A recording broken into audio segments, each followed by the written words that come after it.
In the words of the legendary chef and my personal hero, Anthony Bourdain, food is everything we are. It's an extension of a nationalist feeling, ethnic feeling, your personal history, your province, your region, your tribe, your grandma. It's inseparable from those from the get-go. Welcome to Every Dish a Story, a podcast about a place of food in our lives and what it meant to our ancestors. I'm your host, Kat, and I'm going to take you to a new location every 2 weeks to connect to who we are. May jack-o'-lanterns burning bright, of soft and golden hue, pierce through the future's veil and show what fate now holds for you. Welcome to Every Dish a Story, Episode 5.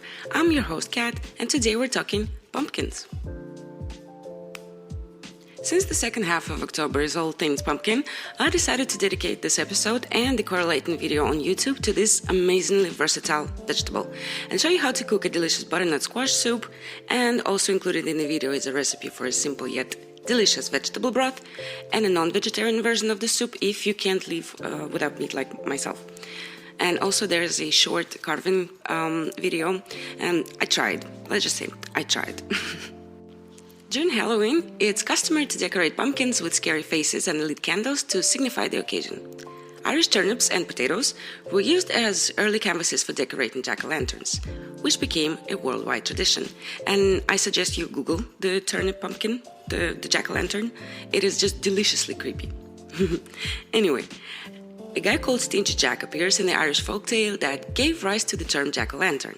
The custom was introduced to the United States by Irish immigrants and has since become an important element of Halloween celebrations in the land of the pumpkin, and pretty much everywhere in the world. And even if you don't participate, you know somebody who does, and you've seen it in movies and in all kinds of media outlets. Why do people do this to pumpkins? Well, let's explore, shall we? The current celebration of Halloween, also known as All Hallows' Eve, is commonly believed to have started with the Celts in Ireland. There are 4 pre-Christian Gaelic holidays that are said to have influenced the development of Halloween, the most important of which is, please forgive me, Samhain in Ireland or Samhain in Scotland, which actually means November in Scottish Gaelic. Now, if I got the pronunciation wrong, I really tried, so no offense, I don't mean no offense, and please do educate me in the comments on YouTube or on my Instagram. I would love to learn that. Thanks. So anyway, this holiday is celebrated every year on the night of October 31st to commemorate the end of the harvest and the beginning of winter. The celebration took place from sundown on October 31st to dusk on November 1st due to the way the Celtic calendar operated. Their days began at sunset, actually.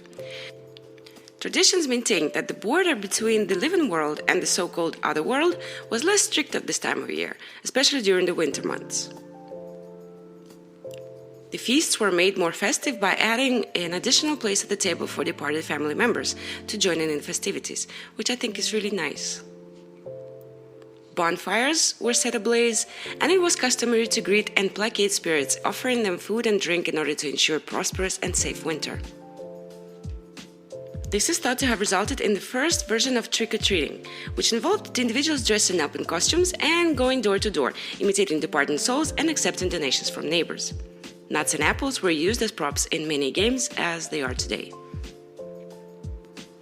It was around the year 400 AD that the Christianity made its way to Ireland, ushering in a period of cultural transformation. Although it is generally agreed that Palladius, the first Christian bishop of Ireland, was sent from Gaul to lead the new Irish Christians around the year 431, there's also speculation that the stories about Palladius and those about St. Patrick, who was the second missionary to Ireland, may refer to the same individual. Because of the increasing popularity of Christian customs, the Gaelic holiday of Samhain combined with the Christian festivals of All Saints' Day and All Souls' Day to become what is today known as Halloween. Halloween falls on the eve of All Saints' Day, a Western Christian holiday dedicated to commemorating the lives of the deceased. The parallels between Halloween and Samhain are striking, despite the fact that some think Halloween is wholly Christian invention. It is currently most seen as a secular occasion. So this was just a very brief version of the history of the holiday Halloween. But what about the pumpkins? Why do people carve pumpkins into jack-o'-lanterns? And even if you don't participate in this, you know somebody who does, and you've seen it everywhere. You've seen it in movies, you've seen it in all sorts of media outlets. So, why? Well, let's find out. Enter Stingy Jack. Stingy Jack is the subject of an ancient Irish folk story from the mid-18th century, which tells of a lazy but a cunning blacksmith who uses a cross to capture Satan. According to legend, Jack fooled Satan into climbing an apple tree, and once he was up there, Jack quickly put crosses around the trunk, or I think even carved cross into the bark, which prevented Satan from descending. There's also a few versions of how they actually met each other. One tells about Jack being pursued by several peasants from which he had stolen. He then encountered Satan, who told him that it was time for him to die. However, the thief postponed his execution by enticing Satan with the opportunity to deceive the church-going people who were pursuing him. Jack instructed Satan to transform into a coin, with which he then would pay for the stolen items. When the coin vanished, the Christian villagers would argue over who had stolen it. The proposal was approved by the devil. He transformed himself into a silver coin and leapt inside Jack's wallet, only to find himself next to a cross that Jack also had stolen somewhere in the village. The devil was trapped since Jack closed the wallet tightly and the cross stripped him of his abilities.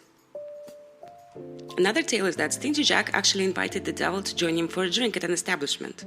In keeping with his moniker, Stingy Jack was adamant about not having to pay for his drink, so he persuaded the devil to transform himself into a coin that Jack could use to purchase their drinks. Jack chose to keep the money. When the devil changed his appearance, he placed it in his pocket with the silver cross, which stopped the devil from transforming back into his previous shape.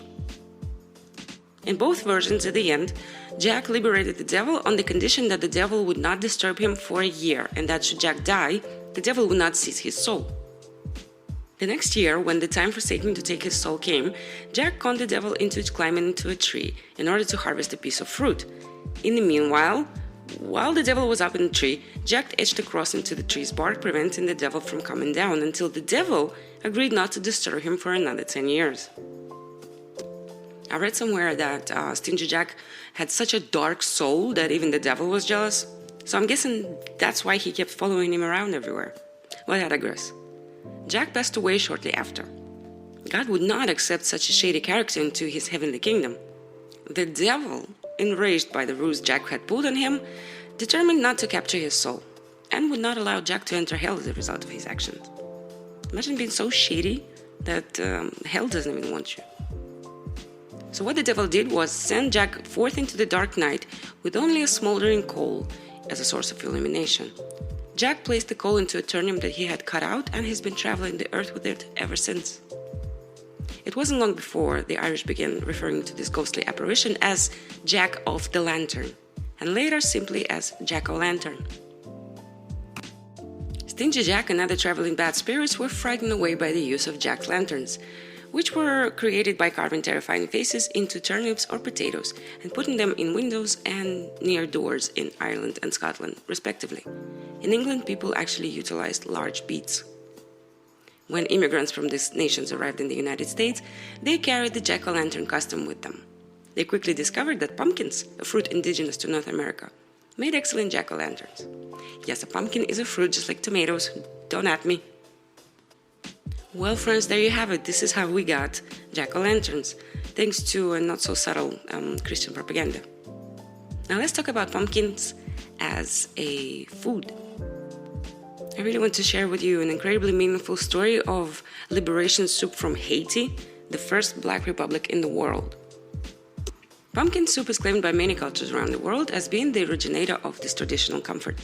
From the spicy variant out of Africa to the creamier version in London and the sweeter style from America. But did you know that it is also a celebratory food from a small Caribbean island, Haiti? Traditionally, it is called soup jumeau and consumed on New Year's Day.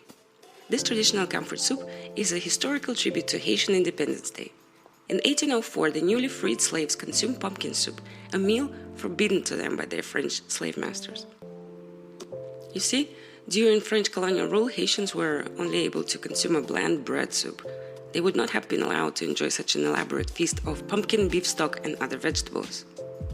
This one-of-a-kind soup was developed as a symbol of unity in the face of hardship. You know, history is just one of my most favorite things in the world, but the more I learn about people, the less I want to interact with them. But I digress anyway. Soup Jumeau was offered to everyone at the first Independence Day celebration, and Haitians continue to do so today. It is said that you